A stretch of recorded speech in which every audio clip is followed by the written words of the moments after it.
حسن صاحب آپ کی طرف آؤں گے، جس طرح سے عادل صاحب بھی یہ بات کر رہے ہیں، اور کیا دیکھ رہے ہیں آپ کے نئی قانون سازی جو ہے وہ سپریم کورٹ کے فیصلے پر جو ہے عمل درآمد جو ہے وہ روک پائے گی، اور اس کی امپلیکیشنز کیا ہوں گی اس کی؟ دیکھیں، بنیادی طور پہ ہمیں انتظار کرنا چاہیے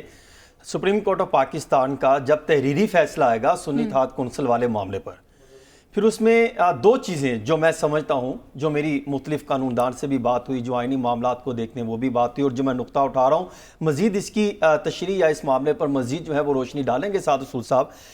یہ دیکھنا ہوگا کہ جو سپریم کورٹ آف پاکستان نے جن آئین کی شقوں کو آرٹیکلز کو بنیاد بنا کر وہ فیصلہ سنایا، کیا یہ الیکشن ایکٹ میں جو ترامیم کرنے جا رہی ہے یا جو کر چکی ہے یا کرنے جا رہی ہے، یہ پیر کو ہو جائے گی، کیا وہ اس فیصلے پر عمل درآمد ہو سکے گی؟ یہ بہت اہم ہے، کیونکہ اب آئین کے روح سے اگر کوئی فیصلہ ہوتا ہے تو اس کو آپ ایک قانون کے ذریعے تو نظر انداز نہیں کر سکتے. اس کا مطلب آئین جو بالا ہے وہ قانون سے تو آئین اوپر ہے. ایک قانونی ایک ایکٹ لا کر آپ آئین کو نظر انداز کر دیں، یہ بھی پوسیبل نہیں ہے. پھر دوسرا یہ دیکھنا ہوگا جب تحریری فیصلہ آئے گا اس میں مزید کلیئرٹی آ جائے گی، لیکن جو اب تک کا جو مؤثر فیصلہ اگر پڑھیں تو اس میں انہوں نے جو آئین کے آرٹیکلز کا سہارا لیا، پھر 187 کا انہوں نے کلیئر کیا، جو ماضی کی غلطیاں ہوئیں اس کی انہوں نے تصحیح کی، جو الیکشن کمیشن آف پاکستان کے کام کرنے والے تھے وہ نہیں کیے، جو متعلقہ ذمہ داروں کے کام کرنے والے تھے وہ نہیں کیے، وہ سب کو انہوں نے بیلنس کیا. انہوں نے کہا کہ جو ماضی کی غلطیاں ہیں اس کی ہم نے صحیح کر کے درستگی کر کے آگے کو نکلنا ہے. اب یہ دیکھنا ہوگا کہ وہ فیصلہ کیا آتا ہے. مجھے لگ رہا ہے کہ اگلے 10 سے 12 دن کے اندر میکسیمم کوئی 2 ہفتوں کے اندر تحریری فیصلہ آ جائے گا،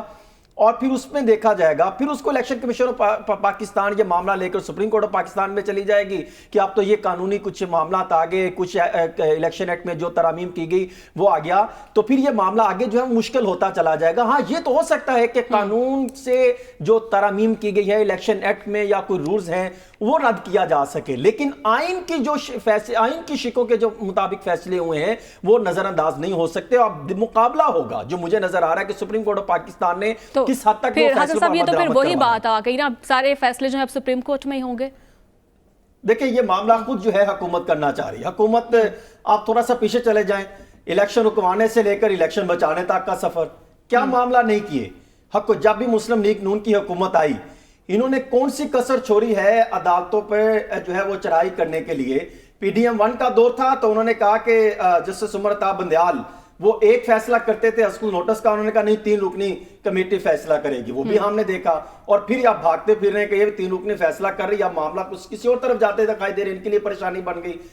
کون سے پھر ایک وقت تھا کہ پاکستان پیپلز پارٹی کے خلاف یہی مسلم لیگ نون کالے کوٹ پہن کے کس طرح پر جو ہے وہ سپریم کورٹ پر چڑھ دوری تھی. آج جو آپ دیکھ لیں کیا یہ مقابلہ کرنے پہ اتر آئی. بھائی آپ اپنا بیانیہ عوام کی جنگ ہار چکے، عوام میں بیانیہ آپ کا مسترد کر دیا، کارکردگی بیانیہ آپ کا مسترد کر دیا، پرفارمنس آپ کی کچھ رہی نہیں، کارکردگی دکھانے میں مکمل طور پہ ناکام ہو چکے. آپ نے ایف آئی اے کو استعمال کیا، نیب کو استعمال کیا، اربن اوپیک کے کیسز کے الزام لگے تھے وہ نظر انداز کیے، تمام تر معاملات کیے، لیکن جو حقائق پر مبنی چیزیں تھی، جو آئین کی بالادستی کے لیے یہ پارلیمنٹ میں بیٹھ کے تقاریریں کرتے ہیں اس کو نظر انداز کرتے ہیں. یہاں پہنچ گئے. وہ مجھے ایک بات یاد آ رہی، وہ کہتے ہیں نا کہ وہ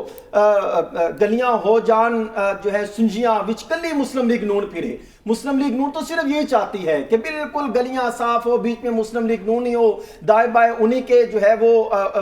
خاندان ہوں، تمام تر انہی کے افراد ہوں اور وہی حکومت چلائے، اقتدار ان کے پاس ہو. سپریم کورٹ کو وہ کچھ سمجھتے نہیں ہیں، الیکشن کمیشن آف پاکستان کو خود وہ ڈائریکشن دیتے ہیں. مبینہ طور پہ ایسا لگتا ہے جس طریقے سے الیکشن کمیشن آف پاکستان معاملات لے کے چلتا ہے، یہ معاملہ یا ختم نہیں ہوگا، یہ معاملات آگے بڑھتا دکھائی دے رہا ہے، اور یہ خود جو ہے یہ عدالتی جنگ کی طرف دکھائی دے رہا ہے، پارلیمنٹ ورسز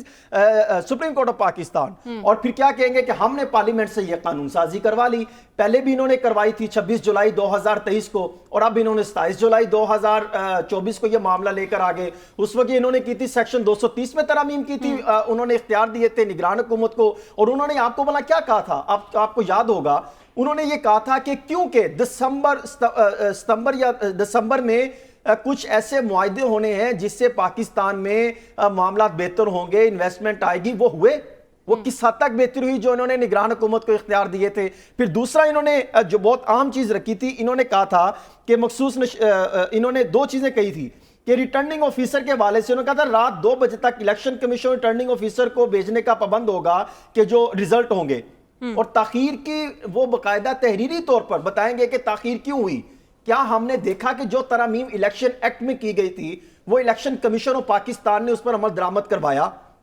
پہلی بات کہ کیا 2 بجے کے بعد کس حد تک رزلٹ آئے؟ رات کو 4 بجے رزلٹ آنا شروع ہوئے تھے، 2 بجے کا ٹائم تھا، وہ بھی ٹائم گزر گیا، کوئی 4 بجے آئے، کوئی 8 بجے جا کے رزلٹ آنا شروع ہوئے، اور کوئی وجوہات ابھی تک سامنے نہیں آ سکی کہ وہ تاخیر کیوں ہوئے تھے۔ جو پہلے انہوں نے الیکشن ایکٹ میں ترامیم کروائی تھی اس پر تو عمل درآمد نہیں ہو سکا، لیکن آج جو سپریم کورٹ آف پاکستان نے دے دیا، جن کے فیصلے پر ہر صورت عمل درآمد کرنا ضروری ہے، آج اس کو مد نظر رکھتے ہوئے اس کو نظر انداز کرنے کے لیے اس کو سے اس کو ماننے سے انکار کرتے ہوئے یہ پارلیمنٹ میں الیکشن ایکٹ 2017 میں ترامیم کرنے کی کوشش کر رہے ہیں، جو کہ سوموار تک کر لیں گے۔ تو یہ ڈاکہ نہیں تو اور کیا ہے؟ ٹھیک ہے۔